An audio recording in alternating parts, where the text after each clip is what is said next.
అందరికీ నమస్కారం అండి. నా పేరు సారిక. ఈరోజు మనం తెలుసుకోబోతున్నటువంటి కథ పేరు కాలం మారింది. చాలా మంచి కథ అండి. చాలా చిన్న కథ.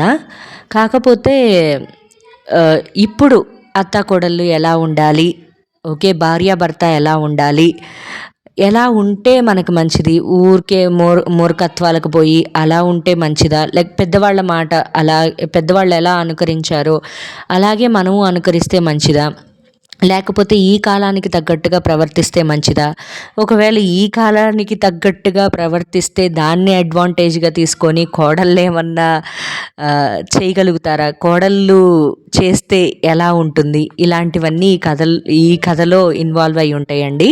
ఇక ఏ మాత్రం ఆలస్యం చేయకుండా కథలోకి వెళ్ళిపోదాం. అమ్మా, కాస్త ప్రశాంతంగా ఆలోచించు, నీకు కూడా అర్థమవుతుంది అన్నాడు ఆదిత్య. నాకు అర్థమవటం ఏంట్రా, నీ స్నేహితులకి ఎవరైనా చెప్పు, నవ్వుతారు చిరాగ్గా అంది. ఇందులో నవ్వడానికి ఏముంది, ఇది మన ఇంటి పరిస్థితి. అయితే మాత్రం ఇలాంటి నిర్ణయమా? చూడమ్మా, నీకు మోకాళ్ళు నొప్పులు, నా పిల్లలు చిన్నవాళ్ళు, పూర్తిగా నీ మీద భారం మోపలేను.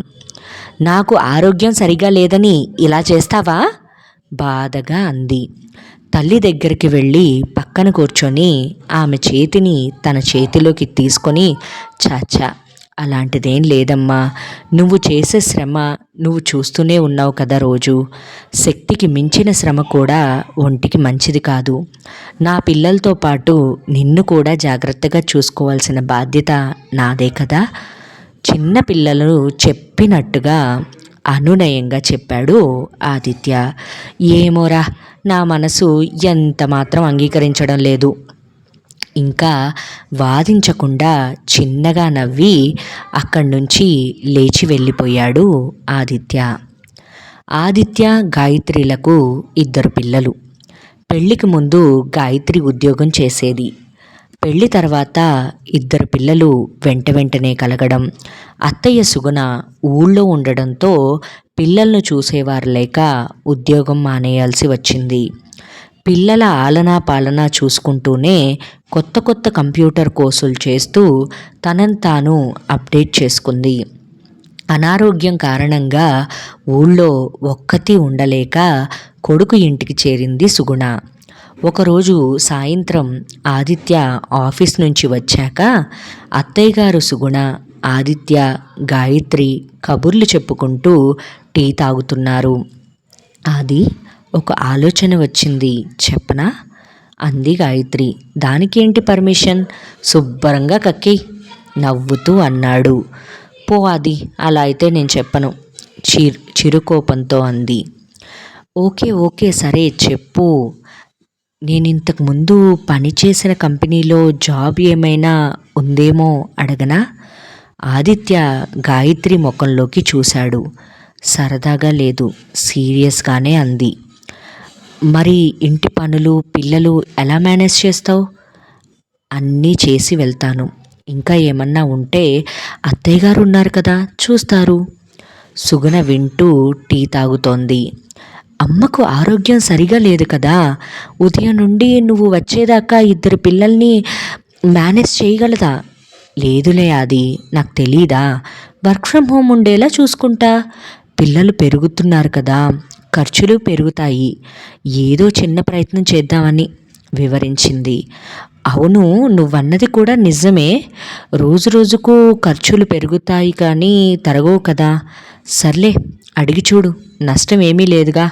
అయినా నువ్వు చాలా కోర్సులు కూడా చేసావు కదా, ప్రయత్నించేయి, తెలిసిన కంపెనీ కదా అన్నాడు ఎంకరేజింగ్గా. అవును, అది నా వర్క్ను వాళ్ళు చాలా ఇష్టపడ్డారు. నేను మానేస్తానని చెప్పగానే చాలాసార్లు వద్దని చెప్పారు. నేనే పిల్లలు పెరిగాక మళ్ళీ వస్తానని చెప్పా. అవునా, మరింకే, ట్రై చెయ్యి. అమ్మా, ఏమైంది గాయత్రికి, ఎందుకలా అన్యమనస్కంగా దిగులుగా ఉంది? ఎప్పుడూ ఏదో ఒకటి మాట్లాడుతూ ఉంటుంది. ఈరోజేంటి నేను వచ్చి ఇంతసేపైనా ఒక్క మాట కూడా మాట్లాడలేదు అన్నాడు ఆదిత్య. ఏమోరా, ఏదో ఆఫీస్ నుంచి కాల్ వచ్చింది, త్వరగా వస్తా, కాస్త పిల్లల్ని చూడండి అని చెప్పి వెళ్ళొచ్చింది. ఓహో! ఇంటర్వ్యూకి వెళ్ళింది కాబోలు. రాలేదు కావచ్చు. అయి ఉంటుంది పాపం. నువ్వు మాట్లాడు తనతో అంది సుగుణ. గాయత్రి ఇలా రా. ఏంటది? ముందు కూర్చో. పక్కన కూర్చోబెట్టుకున్నాడు. కూర్చుంది మౌనంగా.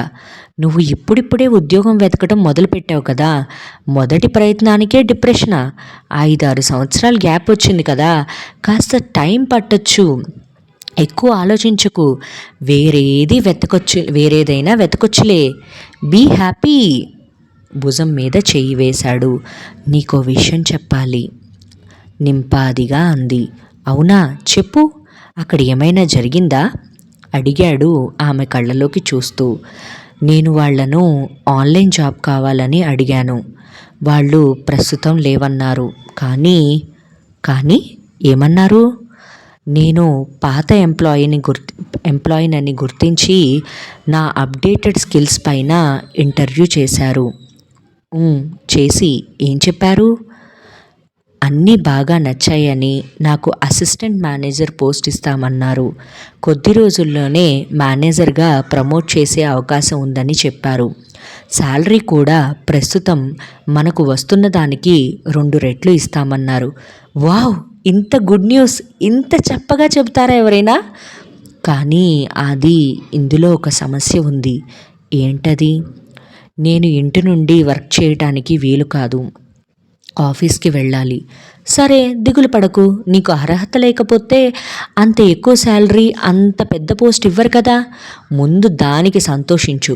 నువ్వు వెళ్ళడానికి ఏదో మార్గం చూద్దాంలే. గాయత్రి చేతిని తన చేతిలోకి తీసుకొని ప్రేమగా తట్టాడు. ఆదిత్య గాయత్రికి భరోసా అయితే ఇచ్చాడు, కానీ అక్కడే మొదలయ్యింది అసలు సమస్య. అదే తల్లిని ఒప్పించడం. చిన్నవాడిని పడుకోబెట్టి పెద్దవాడిని తీసుకురావడానికి స్కూలుకు వెళ్ళింది గాయత్రి. ఏరా, ఏం నిర్ణయించుకున్నారు? అడిగింది సుగుణ కొడుకుని. అమ్మా ఇలారా అని చైర్లో కూర్చోబెట్టి ఆమె ఎదురుగా కాళ్ల దగ్గర కింద కూర్చున్నాడు ఆదిత్య.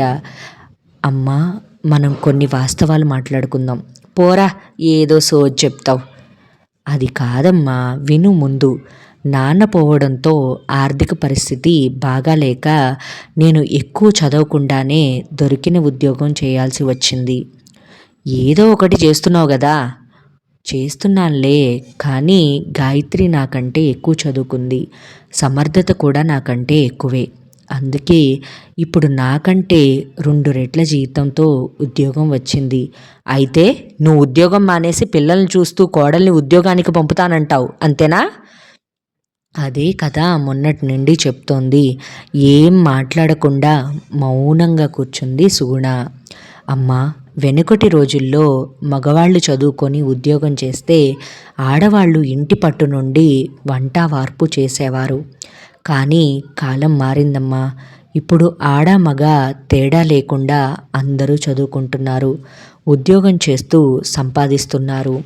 పరిస్థితులకు అవసరాలకు అనుగుణంగా మనం కూడా మారాలి. నేను ఎంత ప్రయత్నం చేసినా గాయత్రి అంత సంపాదించలేను. అయినా కుటుంబ అవసరాల దృష్ట్యా ఉద్యోగం చేయొద్దు అంటే గాయత్రి మానేస్తుంది.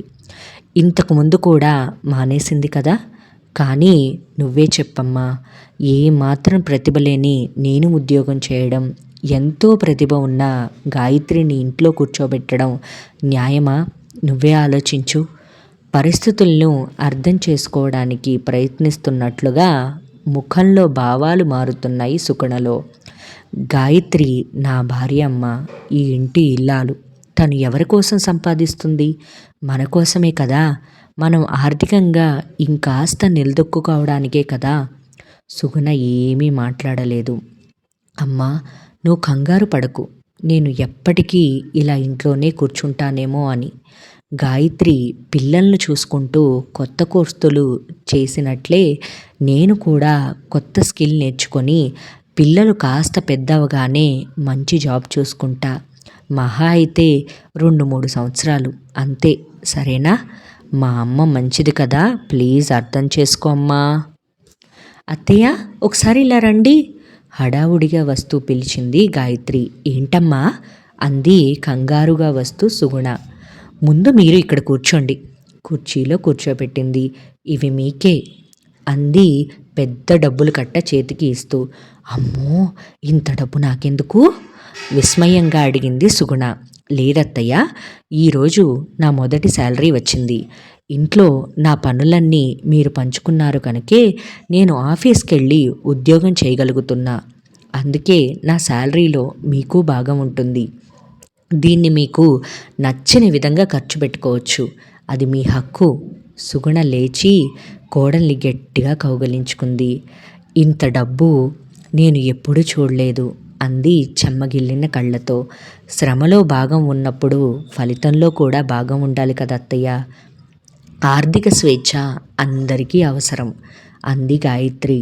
అప్పుడే అక్కడికి వచ్చిన ఆదిత్య సంతోషంగా చూస్తూ ఉండిపోయాడు నవతరం అత్తా కోడళ్ళ వైపు.